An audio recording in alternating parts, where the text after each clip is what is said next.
இந்த வீடியோவின் உள்ளடக்கம் எனது அறிவையும் அனுபவத்தையும் பிரதிபலிக்கிறது. எனது தனிப்பட்ட அனுபவங்களின் அடிப்படையில் மதிப்புமிக்க நுண்ணறிவுகளை பகிர்ந்து கொள்வதை நோக்கமாக கொண்டாலும், வழங்கப்பட்ட தகவல்கள் பொதுவான தகவல் நோக்கங்களுக்காக மட்டுமே. ஜோதிட சாஸ்திரத்தில் ராசி அட்டவணையில் உள்ள ஒவ்வொரு வீடு அல்லது பாவம் குடும்பம் மற்றும் தனிப்பட்ட உறவுகளின் வெவ்வேறு அம்சங்களை குறிக்கிறது. 1வது வீடு சுயத்தை குறிக்கிறது, கேள்விக்குரிய நபரை குறிக்கிறது. அதே நேரத்தில் 2வது வீடு குடும்பத்தை குறிக்கிறது. திருமணமான ஒரு நபருக்கு 2வது வீடு அவர்களின் மனைவி மற்றும் குழந்தைகளை குறிக்கிறது.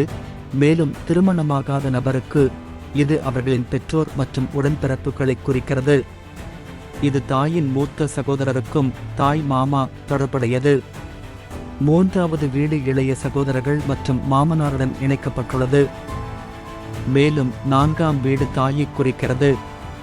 5வது வீடு ஒருவரின் குழந்தைகள் அல்லது தந்தை வழி தாத்தாவை குறிக்கிறது. அதே நேரத்தில் 6வது வீடு தாயின் இளைய சகோதரருடன் தாய் மாமா இணைக்கப்பட்டுள்ளது.